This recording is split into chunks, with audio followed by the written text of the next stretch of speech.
Hi, I'm Jeff Miller. I'm Anthony Navarro, and welcome to Talk Out Loud, where we share the LGBTQIA+ narrative, one story at a time. On this episode of Talk Out Loud, we're here with Eric Marcus. Eric is a journalist, author, and the host of Making Gay History, the podcast. Growing up, the books that he could find about being gay were disturbing. This inspired him later to set out to write the books he wished that had been on the shelves when he was a young person. To do that, he began interviewing people and started to uncover the history of our queer ancestors. In the process, he recorded these interviews and learned that ultimately, most of them rejected what society said about them, they followed their passions and instincts, and they helped change the world. 30 years later, after writing the book, Eric would carry the torch again, bringing these stories to life in a whole new way. Let's hear Eric's story. Good afternoon, Eric. I am so grateful to be here with you today, just to get to know you a little bit better and to share your story with some of our guests and listeners. So thank you for being here. Delighted, Jeff. Thanks. This afternoon, you are in New York, not too far from where you grew up, no? Well, in New York City terms, 17 miles is a long way. Yeah, I live 17 miles west of where I grew up. I live on West 20th Street in New York City, which is about a mile south of Times Square. Ah, great. The area that you grew up, that was Queens? Yeah, Queens is huge. It's made up of lots of different neighborhoods. I grew up in a neighborhood called Kew Gardens, and I often refer to it as the Iowa of Queens, because it might as well have been Iowa, even though I was on a subway line that would have taken me right to Greenwich Village. I didn't see Greenwich Village until I was after I graduated high school when I was 17. Oh, wow. Wow. Yeah, I can see how you can see how interested I was in the world. I mean, I'm shocked looking back, thinking how is that possible? I didn't see Central Park until after I got to college. That's amazing. It's like I grew up in South Bend, Indiana, and I remember being in high school and I would take the train over to Chicago, probably like maybe around my junior year. And I remember talking to people my senior year that had never left Indiana, and to me that just couldn't understand that. Yeah. When I was after college, I worked as a tour guide for a short while at Rockefeller Center, and often we had student groups from Brooklyn, especially kids who lived in underserved communities. They had never been in an elevator before, and they lived in Brooklyn. Oh, wow. Wow. Yeah. You grew up in an area that, from what I understand, there was some refugees and some World War II survivors. Can we talk about that a little bit? Yeah, Kew Gardens was sometimes referred to as the Upper West Side of Queens. It was a neighborhood that attracted a lot of refugees from World War II, people who came before the war and after.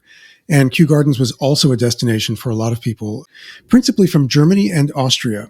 So a lot of my neighbors were refugees, and their kids who were my age grew up with parents whose first language was German or Yiddish. And my family was not. My family came earlier in the early 20th century, so we were slightly odd by comparison to the rest. But they tended to be very well-educated people, middle to upper middle class people who then moved to Queens, to Kew Gardens, Queens, and lived in much diminished circumstances from how they had lived in Vienna or in Berlin before the war.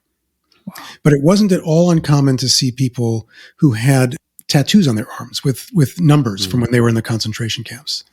That was just part of the world in which I grew up.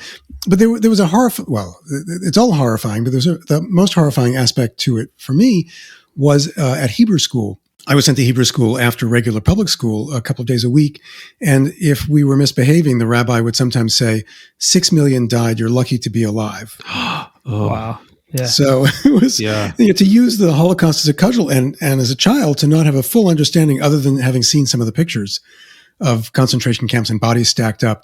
That was a horrible way to introduce the Holocaust to kids. Yeah, for sure. Yeah, for sure. So I'm curious, growing up in the neighborhood that you grew up in with all of the refugees and survivors, was there any sort of sense that you were surrounded by people who were persecuted against? Did you feel that energy within the neighborhood and within the community? Not at all. Not at all. No, and I really didn't have a sense until I was older of what had happened to the people I knew. Actually, just about probably 20 years ago, I was reading an article in a magazine called The Cooperator about co-ops. It was real estate. And there was a feature about a treasurer of a co-op in Queens. And it was Harry Loeb, who lived next door. His son, Richard Loeb, was my age. We were best friends. Mm-hmm. And It was a story about how he was on that famous voyage of the damned, the ship that had Jewish refugees from Europe, turned away from the U.S., turned away from Cuba, and sent back. And many, if not most, and I don't remember the full story anymore, died.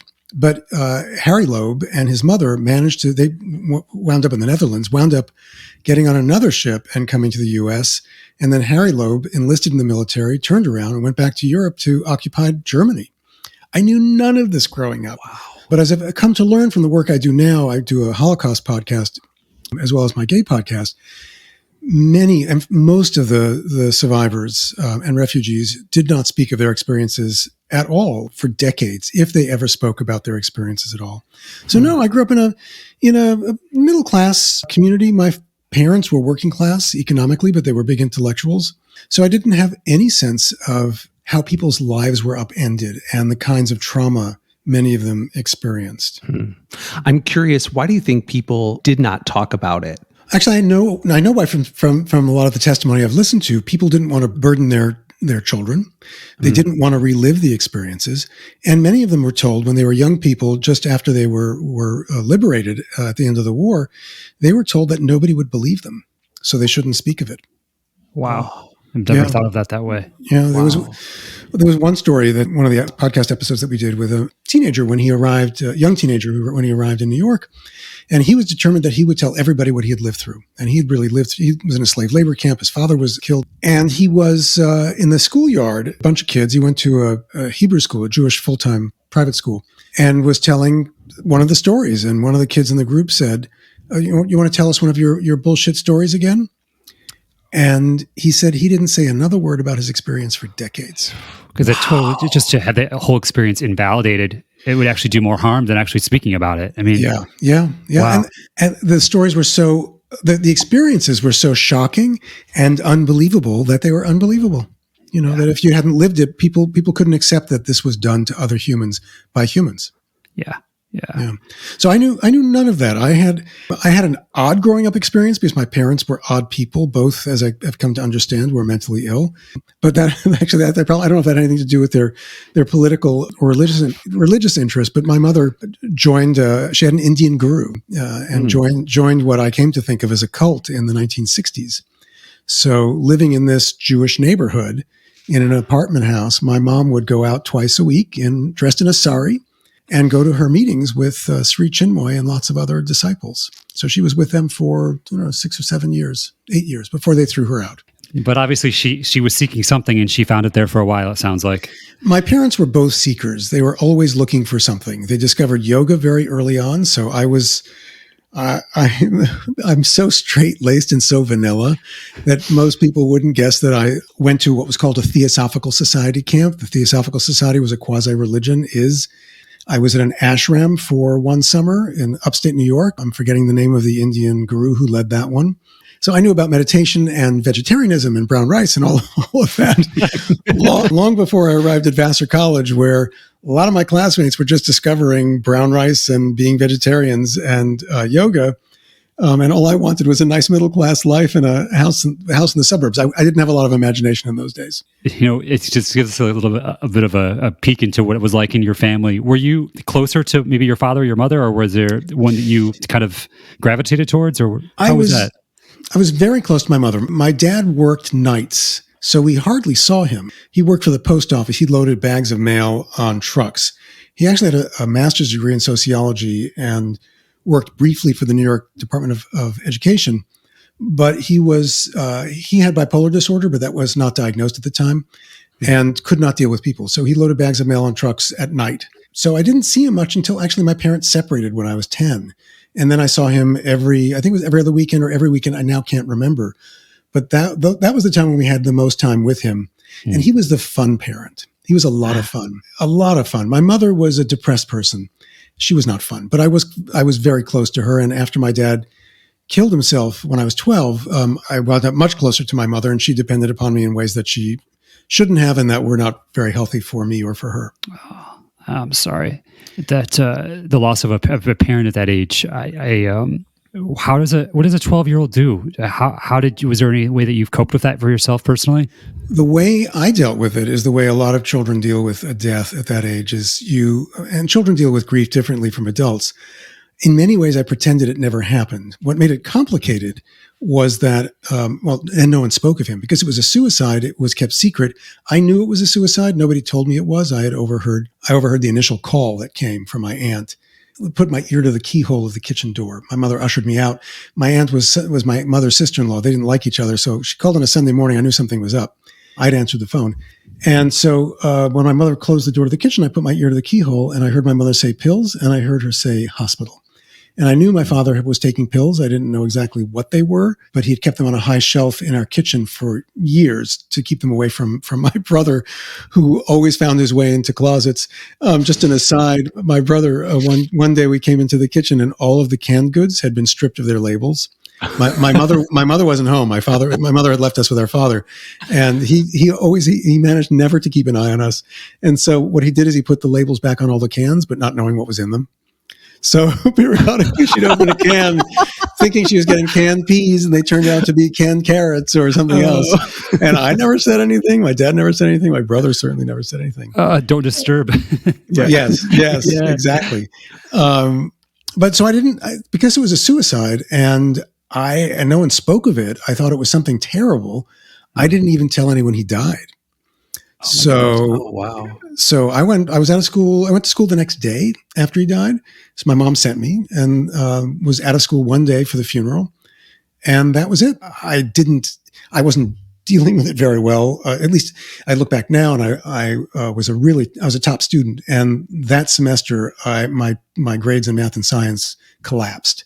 Mm-hmm. And I was in a special program for gifted kids. And I was threatened that if I didn't improve my grades the next semester, I would be out. And I didn't say anything. And I didn't connect the two things at the time. So my family dealt with my dad's suicide and my grief the way that most families would have dealt with it in those days. And many families do now. They see a kid who seems okay. I wasn't sent for counseling. We didn't know about those things. So I buried it. I didn't tell anybody. I mean, I remember a few years later, my friend Richard Katz said, you haven't talked about your dad in a long time. How's he doing? Well, he's dead. I mean, I still have conversations with very old friends who I haven't seen in a long time. And the subject of parents comes up and it turns out that they didn't know my dad killed himself. So I really must have kept it to myself for a long, long time. Yeah. Yeah. So it'll screw you up badly. And it did. And it did.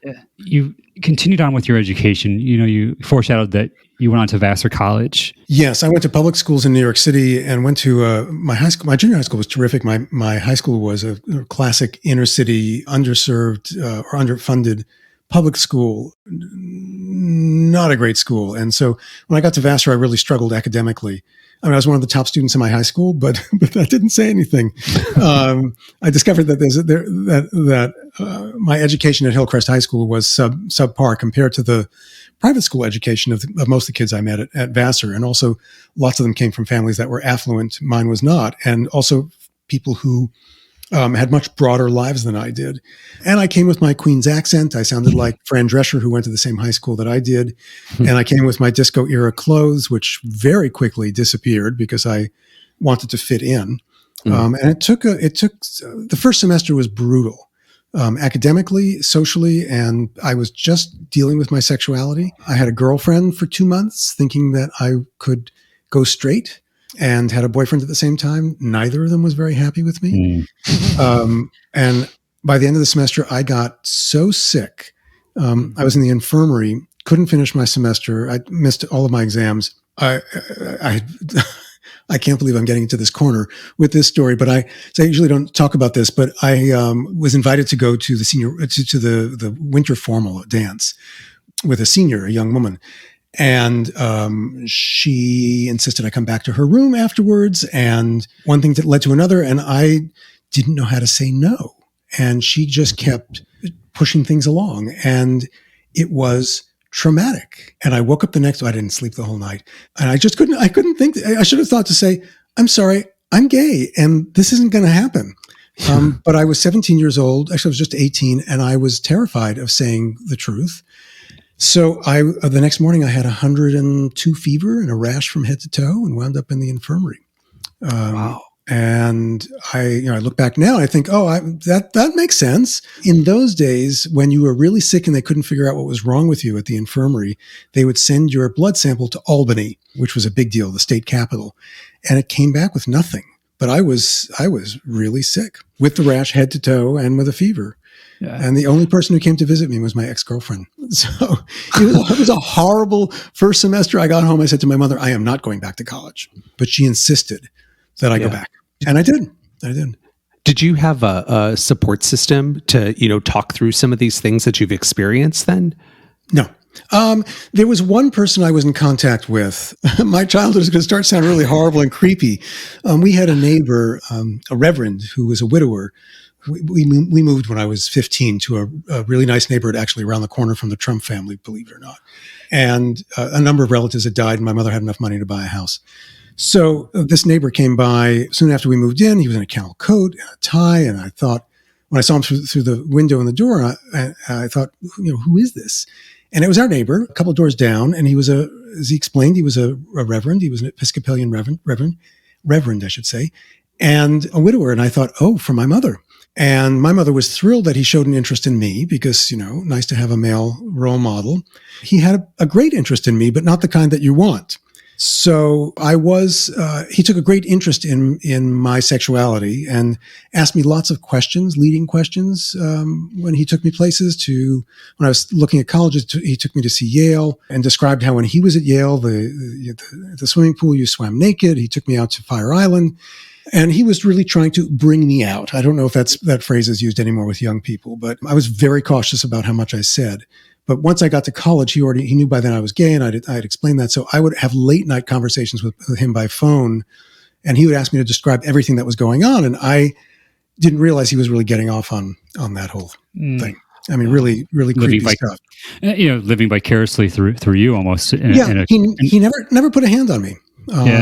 Never put a hand on me. And he introduced me to one of the college students who lived in his house, who was the great crush of my teenage years. So that wasn't a bad thing. But I did not have a support group. I didn't go to the counseling center at Vassar. I should have. I didn't have friends I felt I could confide in. My world really turned around the second semester. I met the people who became my two best friends, Doug and Leslie. We were a trio and remained best friends through college, and we're still very good friends to this day. And that really changed how I felt about myself and what I thought about myself. And I got past that first semester crisis and was then out, if not comfortably so, but out. I wouldn't wish my childhood on anybody, but I wouldn't be who I am if not for my childhood. So I totally relate to a lot of that. And even if it's just one or two people to kind of be those guide rails to like help me get through that process in my 20s, or whatever, that part of life, that self-discovery, to be like, oh no, this is who you are. This is, to kind of like be a sounding block sometimes even. Yes. Yeah. So with Doug and Leslie as my friends, and then I had a larger friend group through them, it was a completely different experience from the first semester of college. I look back now and think that I would say dangerous. I wasn't dangerous, but I was at high risk, at great risk, having had a parent who killed themselves. And I was depressed and going through what I was going through, trying to come to terms with being gay. It was dangerous. And I feel lucky to have gotten through that period without harming myself. I think it's important to say this and to have this conversation, because for those of us that when we see someone, because I think at some point in our lives, we know that the suicide rate for LGBTQ and youth is higher than that of the average child. Also, homelessness and the things that take place. And so, for the opportunity that when we get to see, and we also, we could talk about how we lost a whole generation of LGBT, especially gay men, to the AIDS crisis. That some of these people that would be there to look out for others, to help guide those, that there's part of that population that's missing. And so, there's almost an extra burden on all of us to look out for one another and to be there and to help out when we see somebody who's maybe drifting off a little bit. Yeah. Well, I often hear from, and because of my work, I have often heard from young LGBTQ people over the years. And the first thing I do is get them connected with organizations in their community, with PFLAG, with a local LGBTQ community group for kids. I urge them to find a responsible adult they can speak with, because the worst thing is isolation, not having someone to talk to so that you're only talking to the person in your head. I mean, often these emails would come in saying, I have never told anyone I'm gay. You're the first person I've ever discussed this with. And that scares me to death. I don't want that responsibility, and I can't be a counselor to each of those people. So my goal always is to get that person who's writing to me, and they've been as young as 11, getting them into the hands of a responsible adult who can then, whether it's a parent or a relative or a teacher they trust or a mental health professional. Yeah, an aunt or an uncle, whoever that is. It's essential. It's just I can think about that in the years of my life where it was so. I'm so grateful looking back upon it that I had that person, or even for me it was a grandmother as well. But you mentioned about coming out. When did you come out to your mother? It's so interesting being asked questions because I do this for a living, and I've interviewed so many people about their memories, and then I get annoyed with them when they get the years wrong, and I think it was 1977 that I came out to my mother, the summer of 77, when I was 18. And I didn't do it well. I can tell you exactly how one should come out to a parent ideally. I didn't do it that way. And I had dropped hints, and my mother, I told my mother I was heading out to visit a friend, and she said, how's he doing? I said, he seems really depressed. I think he might be gay.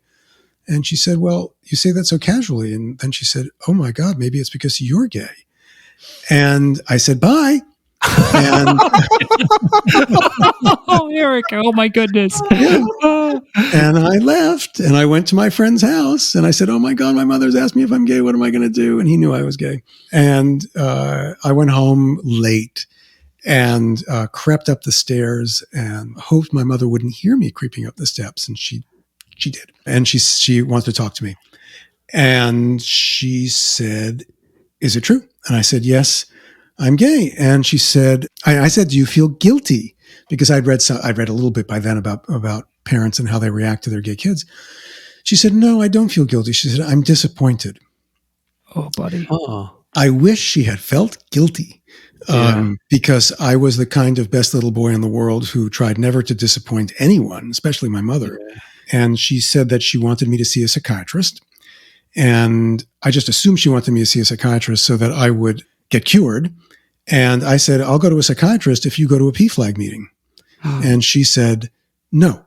And I said, no. So 13 years later, she joined PFLAG. And it was not quite as many years later when I started seeing a therapist. But it was many years before we talked about it. And I came to understand that she was concerned for my mental health. She thought I was depressed, which I was, and afraid that I'd kill myself like my father did, which is why she wanted me to see a psychiatrist. But our ability to communicate wasn't great. And we both missed each other on that one. It's interesting, hearing you talk about your family dynamics and then thinking about maybe some of the family dynamics that I have with people, sort of in different generations. Communication, obviously, we know today is so important, and it's key for us to be able to do that. But there's times where I look back at, my life, my childhood growing up, where there's things that happened to me where I wasn't in good communication with my parents, or my parents kept things from me. Is that like a generational thing, or is that just how, like, people just didn't talk about problems, or people didn't talk about their things? Like, why do you think people hold information from each other? Because it sounds like if you were able to talk about all of those things with your mom, or, she was able to express, what she was feeling, maybe you could have saved yourself, that 10 or 13 years of, having that awkwardness between each other. Yeah, we both would have benefited from that. I'm forgetting, Anthony, are you from Indiana or it's No, Jeff? So I'm from Chicago. Jeff's from Indiana. Yeah. You're both Midwestern. So you know how Midwesterners are. So I think it can be cultural. Mm-hmm. And I think it's also generational. My longtime partner is from the Midwest. And I remember the first dinner I went to 27 years ago, and it's a large family. He's the oldest of 8. So 8 kids, parents, some spouses, and all you could hear was the silverware. No one said anything. They're not great communicators. They've gotten better. Jewish families tend to be, and it's one of the reasons my partner likes my family so much, is because what's on the lung is on the tongue. People say everything. But I think it was generational with my family, and also the subject matter. Yeah. Homosexuality was taboo, and my mother knew very little about homosexuality, and just like suicide was taboo, nobody spoke about it. Yeah, I think. Well, I mean, in some respects too, with suicide. I mean, in some respects, that really hasn't even changed today because, myself, I've had a family member commit suicide, and it's talked about, but it's not talked about. It's kind of like it happened and it's moved on. So it's interesting how some things sort of, we've evolved in being able to have those conversations, and some things we're still working on trying to get there. Yeah, homosexuality, I found people are perfectly comfortable talking about. Invariably, people will, if it comes up, what I do and my work, and I specialize in gay issues or LGBTQ issues, as it's called now. Invariably, people will say they've got a gay relative or a gay kid, and it's no big deal. But suicide is still spoken of in whispers. Yeah, quite often. Eric, so after college, did you have an intention when you went away to school of what you wanted to do and be and accomplish? Yes. I wanted to do something I knew I couldn't do. I was very interested in electoral politics, but I knew that since I was gay, that was out of the question. There were at least nobody in New York City, no city council people, nobody. There were some people elected at the state level in other states in the early 70s. But in New York City, when I graduated from college, that wasn't possible. I was mostly focused on architecture and urban planning. That was my keen interest. And after college, went to work for an urban planning firm, discovered I didn't really like the profession very much. And then went to work for an architect, Philip Johnson, who was one of the famous 20th century architects, who was gay, closeted, although I knew he was gay and he had a partner. And then I discovered I didn't like architecture, the practice of architecture very much, and started doing some freelance writing and loved seeing my byline, and I loved writing. And I shouldn't say I loved writing. I loved having the capacity to express myself in print. And so I decided, I was really torn for graduate school. I was out for 3 years before I went to graduate school. I thought of what I did is I tried out lots of different jobs. I had enough money for 1 year of graduate school. My dad was a World War II veteran. And because he had his first breakdown during the war and was treated by the VA, when he killed himself, in fact, I joke, you're allowed to joke about suicide if you've been through it with a family member. Just saying, because some people might be horrified by that the one good thing that came out of my father's suicide was that his death was deemed war-related and his survivors were entitled to GI benefits. So that paid for half of Vassar College, which I could never have afforded without that. And then I had 1 year of scholarship money left that would pay for tuition, not for living expenses, but I think it was $10,000. And so I knew I could do a 1 year program in graduate school, and Columbia University had a journalism program in 1 year. And I applied and got in and went to journalism school. But still thinking I might do politics afterwards. So I got a job right after graduate school working for a politician as an assistant press secretary in Queens, New York. I went back to my old neighborhood for a politician, the borough president of Queens. In those days, New York City still has borough presidents, but in those days, the borough presidents had power. They no longer do. The city charter has been changed. And I lasted 6 weeks. I couldn't stand it. I had to go back in the closet to go to work there because it was like the 1960s in Queens. Queens is, at least a lot of Queens then was very different from Manhattan, where I was living by then. And I'd worked in magazine publishing just before graduate school. And my former boss called me every week and said, tired of being in Queens? Want to make more money? And he wanted me to come work for him on a startup for something called Computer Industry Daily. It was going to be the first online publication for the computer industry. I had no interest in computers. I had worked for that company for a year before graduate school. It was a great experience, and I loved magazines, but I could care less about computers. But every week he called, and by the sixth week, when I think he offered me $30,000 a year, which was an enormous amount of money for someone like me in 1984, I quit my job and went to work for Ziff Davis Publishing and worked on the first online publication for the computer publishing industry. And it was a year-long startup, and we were killed the day before we were set to launch. We were all given a nice settlement package, and I used that money to write the proposal for my first book. The Male Couple's Guide, Finding a Man, Making a Home, Building a Life. I was in my late 20s when I wrote the proposal. My then partner and I had been together for 3 years when I came up with the idea. We were trying to figure out what to do as a couple. You know, who does the dishes? How do you get life insurance? All of the things that no one taught us. And, I mean, and I just want to pause for a second. Like, this is 1988. It was 85 when I started work on the book. Oh, okay. I think I had read it was published in 88. It was published in 88, yeah. Okay. Yeah. So I'm which makes sense. I mean, that was a lot to build. And as a kid, I felt like that the kids, like my first day of school, the kids showed that they were there the day before, and they were given the owner's manual on how school was going to go. Yes. And yes. I kind of feel like I relate to you talking about with this. It's like, what an endeavor. And I know I've read some quotes from you where you talk about that your desire was to write the books you wished had been on the shelves when you were a kid. Yeah.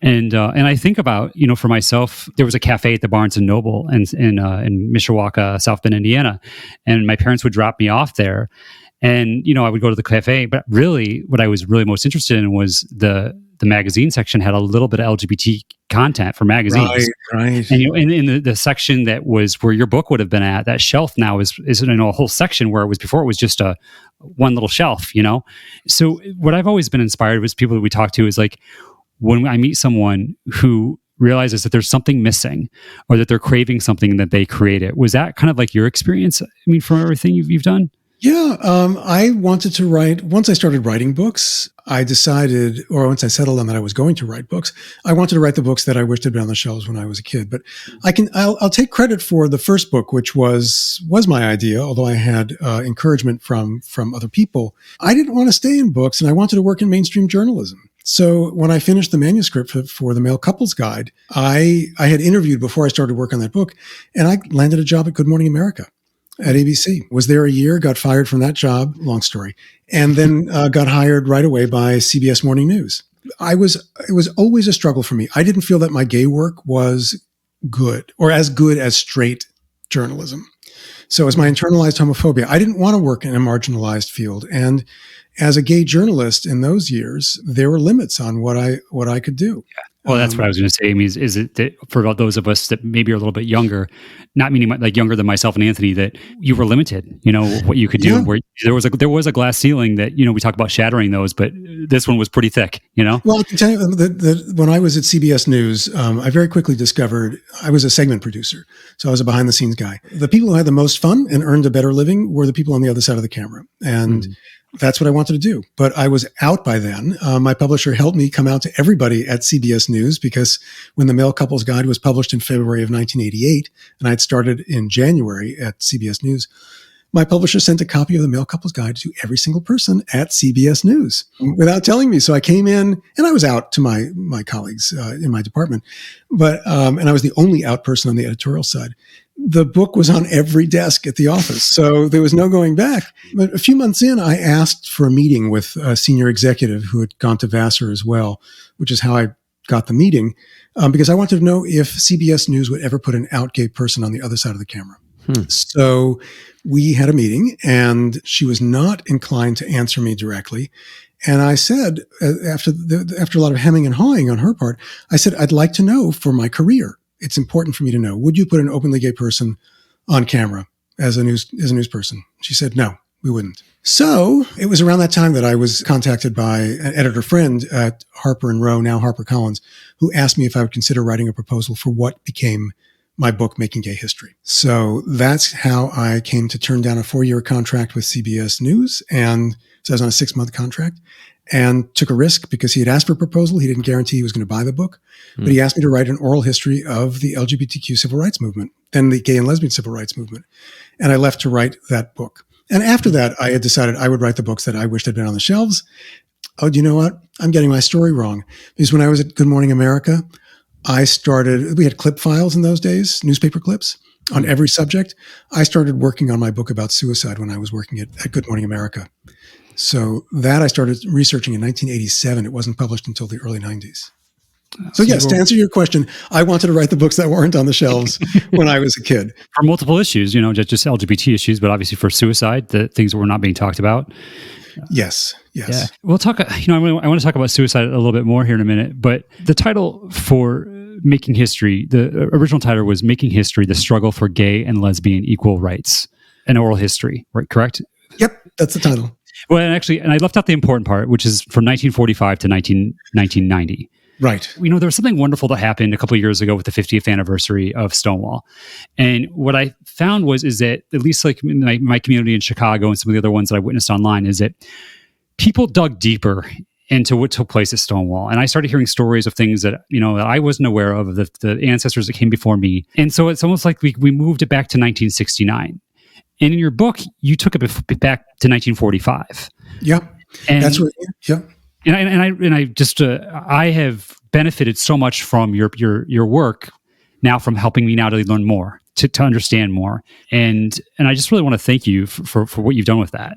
Oh, it's kind of you to say, I knew nothing when I started working my book. In fact, I said to the editor who asked me to write the proposal, I don't know anything about this subject. And don't you want to have an academic write this? And he said, no, I actually want somebody who's fresh to the subject who will write a book that people will read.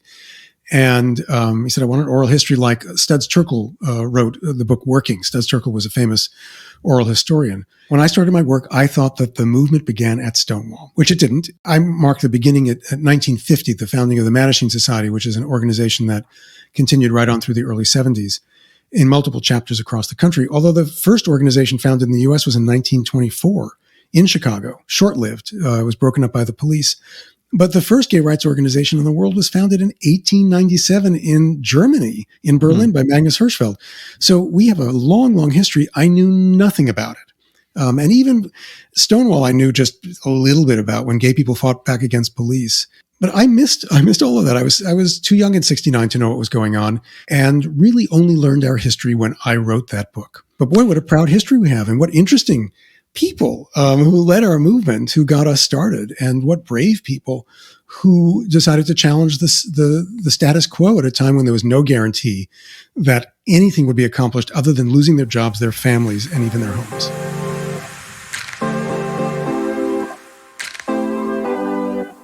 Looking back at this experience in writing the book. So how did you come up with the list of people on who to reach out to and who to interview? Well, there was no internet. There was no Google. There was no timeline of the movement. So right. I sat, by then I was living in San Francisco.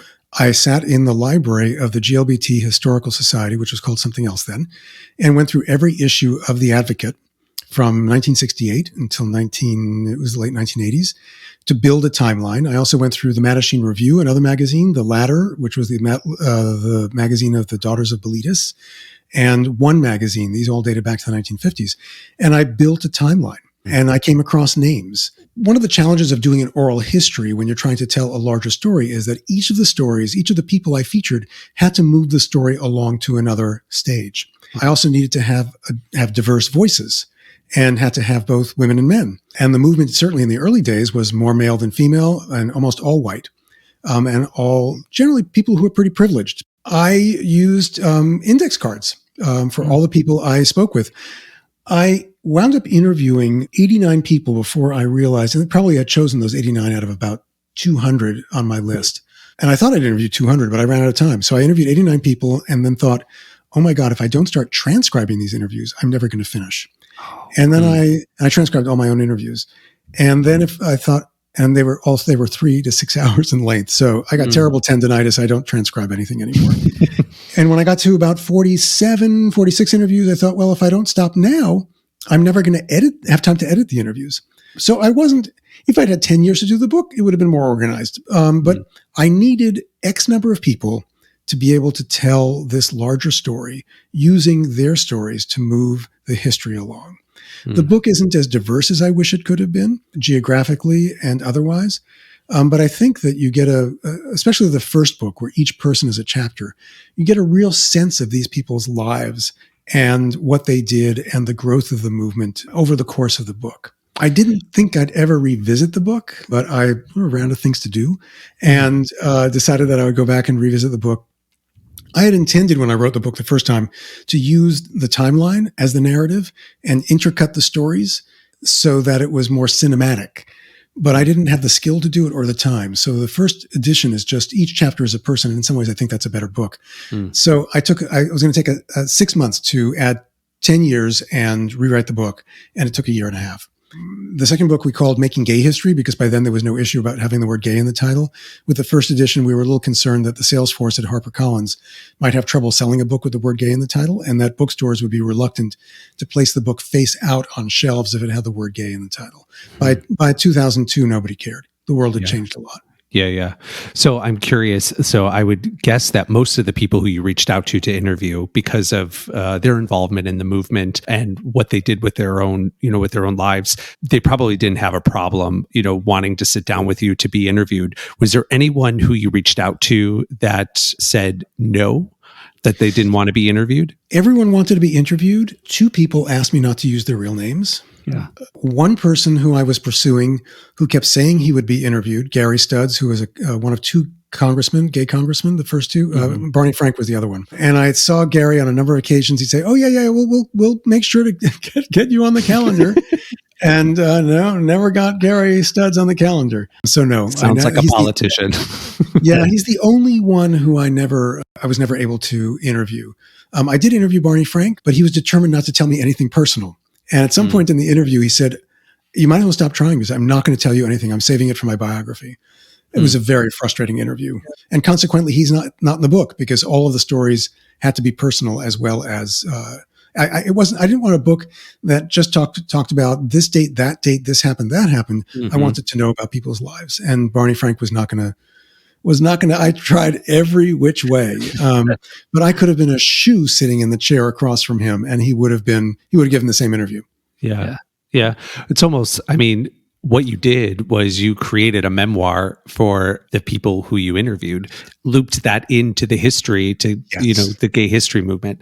It's interesting when you said that you had to dissect the timeline. So there's so many of us, like, myself, when I went to college, I took, some queer studies classes, and I remember learning about the Medellin Society and, the other parts of the movement. But I guess it really wasn't until recent history, till, someone like yourself and, some other people had to sit down and really sort of compile the timeline to put it together, because so much of the history was just an oral representation. Nothing was documented. It was in archives with publications that were available at the time. There was one book that I depended on heavily, John D'Amelio's book, but he wrote a lot about that period. So I used his book as a roadmap.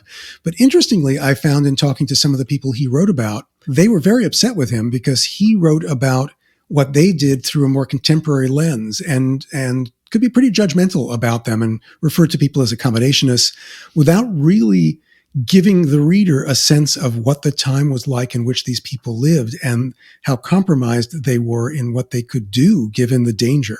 I learned a lot from letting people tell me their stories and what their experiences were at the time. And I tried very hard not to judge based on what the world was like in the 1980s when I grew up, because the world in the 1940s and 50s and 60s was so dramatically different. Yeah. You went on after that to do a little bit of different writing. You got into some autobiographies, right? Yes, I wrote 5 sports autobiographies. I really don't care about sports, but I've done so. But I wrote about sports that were slightly gay. I wrote about diving. I shouldn't say slightly gay, but I wrote Greg Louganis's autobiography, which was a highlight of my career. Other than making gay history, it was a #1 New York Times bestseller for weeks. And it was one of those media storms that you read about, but I was in the middle of, and it was thrilling and a little terrifying. And I also wrote Rudy Galindo's autobiography. Rudy was a U.S. figure skating champion. I worked with Robbie Rogers on his autobiography. He was an out soccer player, a professional soccer player. There was a 4th. I don't think there were 5. It was 4. There was another one that I ghosted, and I will never tell anyone what book that was because it was a terrible book. And we're not going to ask what the book was, but thank you for sharing that, because I didn't know that. And just to know, like, for all of us to know that, that every now and then, like, one doesn't go the way we think it's going to go, but you gave it, you went out there and you did your thing, so thanks for sharing that. Well, I was, I needed money. I remember calling my agent from the house of the person, the people I was working with. And I said, "Jed, is there any way for me to get out of this?" He said, "Yeah, you have to write a check and pay back what you've been paid." And I was newly single and had just moved back to New York, and I was broke. And so I did what I did it. And it was, and I made sure my name wasn't on it. So it was exactly the book that the people who were paying me wanted. I didn't think it served them well, but they were not interested in what I had to say. The thing, when you hire someone to work on your book, when you're doing an autobiography, I did another one, by the way. I ghosted a politician's autobiography, another terrible book. What you're really hiring them for is to help you tell your story and also to let you know what works and what doesn't. Yeah. And if you're not using them for that purpose, you're wasting your money. Yeah, it's interesting when you say that. I think any sort of service industry, profession. So I know myself for many years, I've worked as a service provider in the event planning world. And, I could correlate and say the same thing. It's like, if you're going to hire the professional to come in to help you execute whatever project it is that you're working on, and you don't want to listen to them, it becomes challenging. It also strains, it makes the working relationship not great. And I can understand not wanting to either have your name associated with the project or being disengaged with it because you're not performing to your best ability. Yeah, if you don't want to, yes, exactly. And the joy of working with Robbie Rogers and Greg Louganis in particular was that they really trusted me. Yep. And the challenge for an autobiographer when you're writing someone else's story is to write in their voice. For whatever reason, I'm good at it. I really cut my teeth on making gay history because each story had to be written in the voice of the person I interviewed. And Robbie and Greg both gave me the room in which to do my best work with them. Yes. And I think both books demonstrate that. Just wanted to echo on both those books that I personally experienced a ripple effect from those books that you wrote. I remember with Greg's book, I think it was that mid-90s. And I just remember showing up at church on Sunday and just hearing about that being talked in the fellowship hall in the whispers, wow. Right? And I was observing because I realized that it was kind of giving language to what I was feeling inside of me, which was the same-sex attraction. And even though it wasn't necessarily positive things, people were talking about Greg. They were talking about his story because of how you had so wonderfully done it. And wow. It gave me something to kind of like take notes quietly in the corner, and be like, I'm going to find out more about this Greg guy. What I've discovered about doing the work that I've done is you never know what impact your books will have on people. Right. I was at an event for the Stonewall Museum in Fort Lauderdale, and there was a guy, an usher, who stopped me on the way out. And he said, "You wrote the Male Couples Guide, didn't you?" And I said, "Yes, I did." He said, "My husband and I bought your book when it was published in 1988. We took it on a camping trip, and we each highlighted the sections that we thought were important. And then we compared notes. And we think we've had a successful relationship now, 30 years on, because we read your book." Wonderful. That's and this is just a couple of years ago. I was shocked. Yeah. You mentioned how you had gotten out of a relationship and then... I was thrown out, yes. Yeah. So not to put too fine a point on it, I was asked to leave. But today, I just want to acknowledge that you've been with your partner and you are engaged. You've been together for how many years? 27 years. We had a commitment ceremony, at a time when you couldn't get married, 25 years ago. It'll be 25 years in June. When you have, as an event planner, when you invite people, there's a yield. Mm-hmm. And we were told to expect 75% of the invitations. We invited 200 people. 215 came. Yeah. And any number of my relatives said, "Well, I've been to bar mitzvahs, I've been to weddings, I've never been to anything like this." Yeah. So they all came. It was wonderful. And my partner's parents were still alive. My mother was alive. My grandmother was alive. We had aunts and uncles. And it was wonderful. So we did that then. So we haven't exactly rushed to get married, although that is coming. Congratulations. Thank you. It's interesting, Eric. So I was sort of at the forefront of the passing of marriage equality and being in the event industry, specifically focusing on weddings at the time. I guess seen as an industry leader in Chicago with the company that I have, watching that, what you said about the yield of invitations. So I was working with I was probably doing like 15 to 20 weddings a year. Out of that, I was probably once marriage equality had passed, I think I probably was working with like 6 to 8 gay couples or queer couples out of that 15 to 20. And every time I would attest to this, that every time I would see that yield would be much higher on that RSVP return because people really, I think it was in twofold. I think, people wanted to show their support because they never experienced, anything like this, that they've seen the person in their life that they love so much, now being able to share in this part of life that they weren't able to share with, their partner before in a public way. So I feel like people wanted to come and show their support. And then also too, what I was learning was people didn't know what to expect. So I think people were curious to come to see, is there going to be a drag queen performing the ceremony? What does that look like for the first, I would say for the first 4 or 5 years after the passing happened, we really saw that. Even when Jeff and I got married, we were surprised at how many more people, came to our wedding. So it's interesting that you say that, that you did that 25 years ago, and just, 5 years ago, 6 years ago, we saw sort of the same thing. Yeah.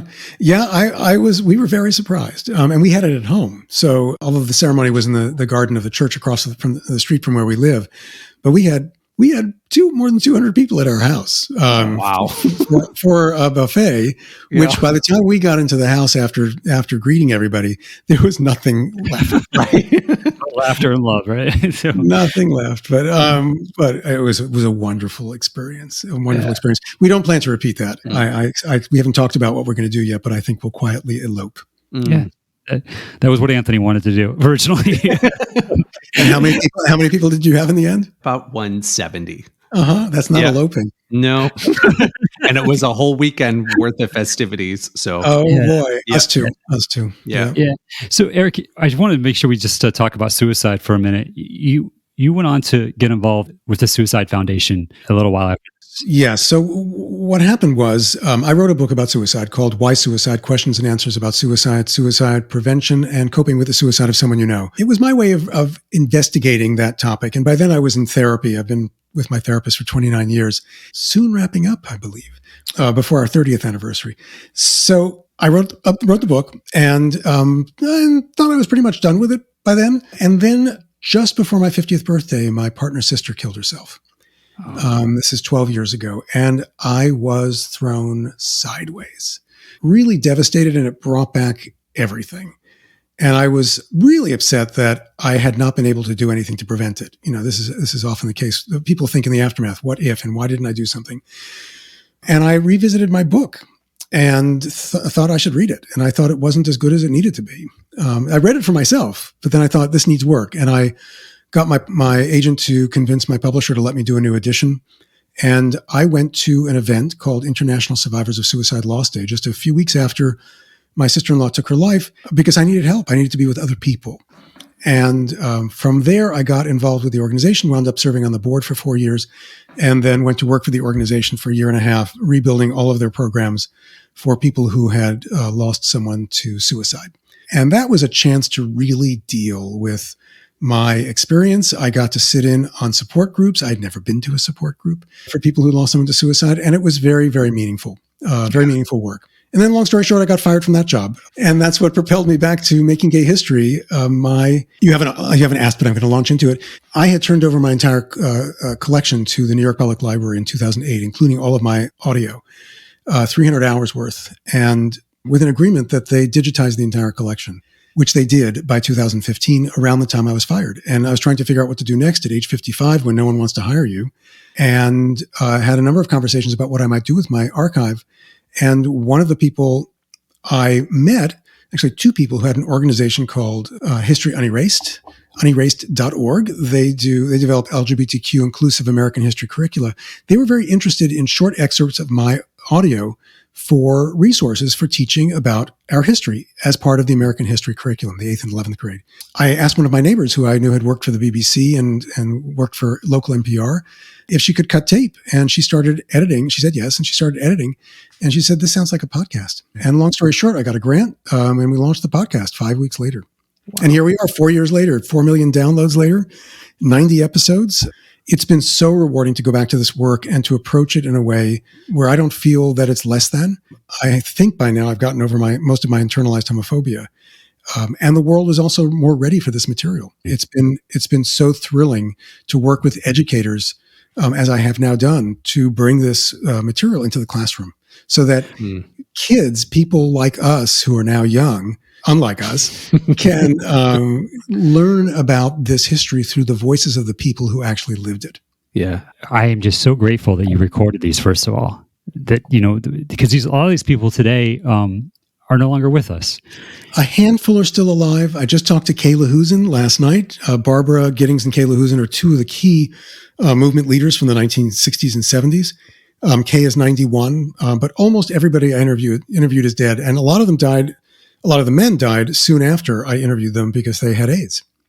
So when I started work on my book in 88, I made a list of the men I knew I wanted to interview who I knew were ill. Two in particular I interviewed I didn't know were ill, Randy Schultz and Morty Manford. Yeah, these stories would have been lost to time, a lot of them, if not for these recordings. I just never expected that. When I did the interviews, I thought that someday someone might want to use this archive, which is why I used broadcast quality equipment to record the interviews. But I never expected that I would be the person to mine my own archive. Yeah. And I just feel so lucky that I had that opportunity. And there were so many people who were angels along the way. Sarah Birningham, who came up with the idea of the podcast, just brilliant. She was our founding editor and producer, and she has jumped back on board. She stepped away because she does other work. She's jumped back on board to produce our upcoming 8th season, which we'll be doing in the spring, which is going to be a complicated season because it's going to be the history through my personal lens and bringing in stuff from the archive too. Yeah. So when is that coming out, Eric? We'll be launching it, I hope, in June. Okay. So people have got some time right now between now and then. Obviously, you've got 8 seasons that have come out.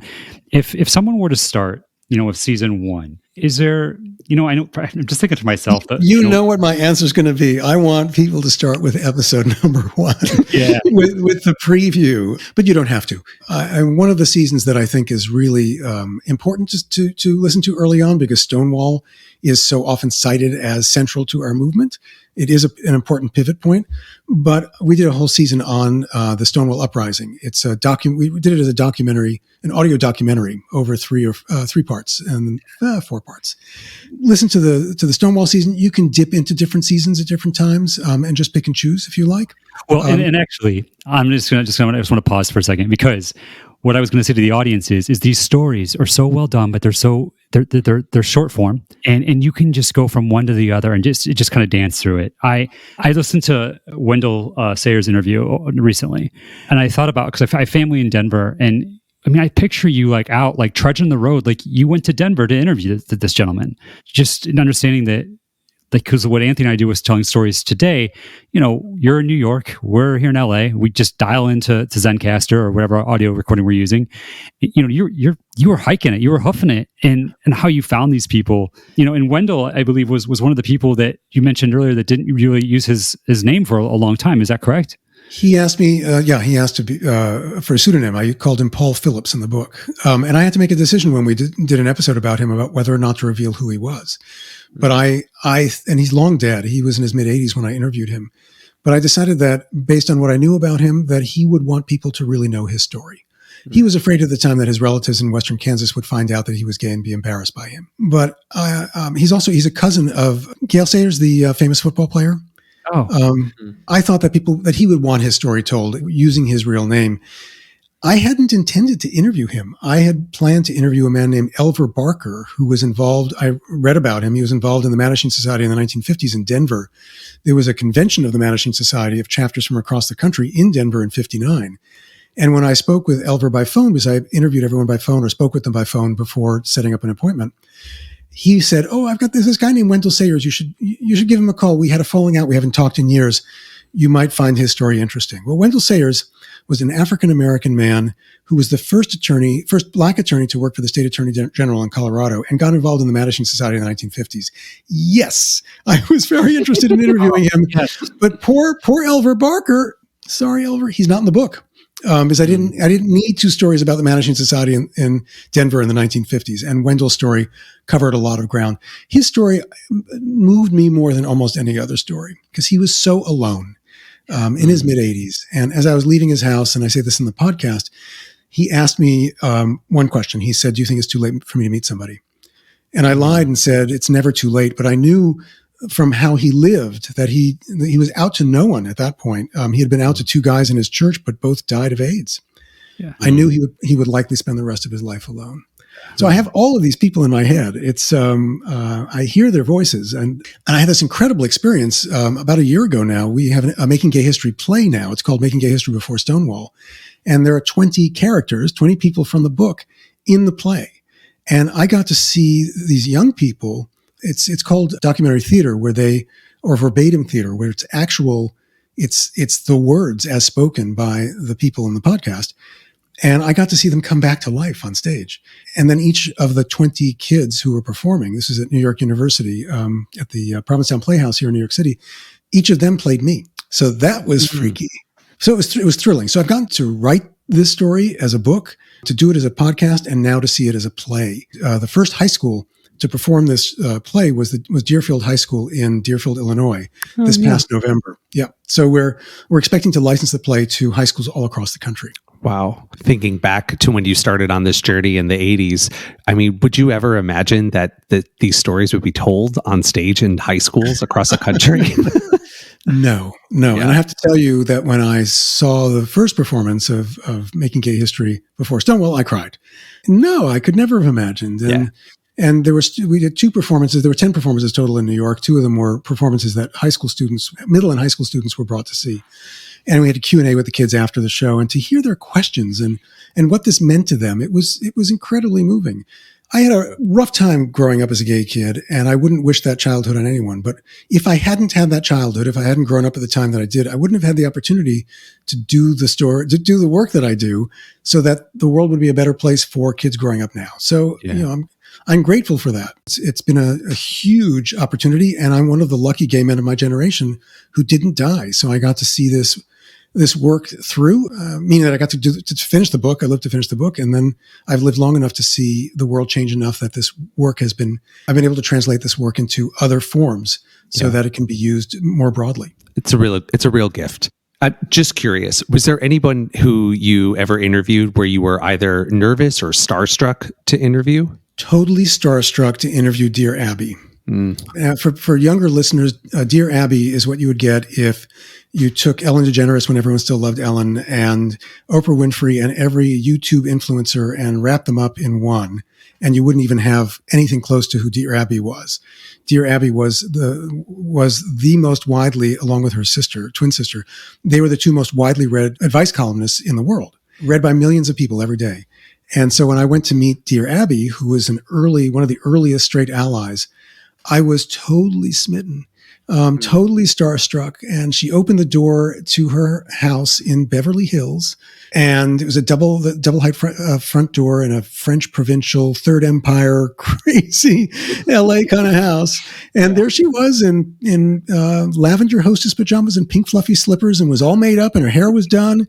And I said hello, and she said hello, and I said, "What should I call you?" She said, "Just call me Abby." And she was just totally lovely, totally lovely. I was a little starstruck meeting Ellen. It was a different point in Ellen's career, and always meeting a celebrity is, you never know who you're going to get. But Ellen was exactly who she was. She was herself. And in fact, she had thought that I was a reporter from the National Enquirer. She'd forgotten we had an appointment. And I awakened her from a nap, and she was in slippers and pajamas, and her hair was in every direction. And we had a great, great conversation. The Dear Abby interview you did is very, very special. And I mean, I as soon as I say that, I think of another one, some of the stuff with the P-Flag stories that you've been able to tell. But, Jean Manford, yes. Yeah. But what I do want to say, though, is, and I'm not going to give anything away from the Dear Abby interview, but what she did say at the end, she thanked you and she encouraged you to keep doing what you're doing. And, yes. And Anthony and I we're so grateful to be able to have this time to sit down and get to know you a little bit better, and just to personally say thank you for the work you've done and the work you continue to do to tell, the stories of our gay ancestors that have begun the movement, and then also to give us some of the younger ones, a sense of family, to celebrate these people that, that were rejected sometimes, but then, were brave and knew that they were right. And as you talk about, the world was wrong and I'm going to change the world. So thank you so much for that. Well, it's been a privilege doing it. And Jeff and Anthony, you both are doing this in your generation by recording stories and then sharing them via your podcast. So it's each generation gets to pick up the ball and carry it forward. And I feel like I picked up the ball from Vito Russo, and listened to the Vito Russo episode, and you'll see what I'm talking about. I read his book, The Celluloid Closet, in 1981. when I was a temp worker at Harper & Row, the company that published my book 7 years later. I picked up the ball from Vito and carried it forward, and now it's your turns, Jeff and Anthony, to carry the ball forward and to hand it off to the next generation. Well, thanks again, Eric. It was so nice chatting with you. Getting to know you better. And we look forward to the next season of Making Gay History coming out later, hopefully in June. I hope so. You never know what'll happen. We were supposed to do this a year ago, but then the pandemic intervened. So it'll come out when it's meant to come out, right? It will. Exactly. Yeah. Thanks so much for asking to speak with me. It's been a pleasure. Yeah. Take care, Eric. Thank you. There's such a wealth of wisdom from Eric's interviews and conversations with our brave LGBTQIA+ ancestors. When you know the shoulders you stand on, it can inspire you to move forward with progress in mind. We want to thank Eric for helping fill the bookshelves and the airwaves with these stories. To learn more about Eric and to get connected to Making Gay History, check out his profile on our website at www.talkoutloudlive.com. Thanks for listening to this episode of Talk Out Loud. If you're enjoying the show, please subscribe, rate us, and share with a friend.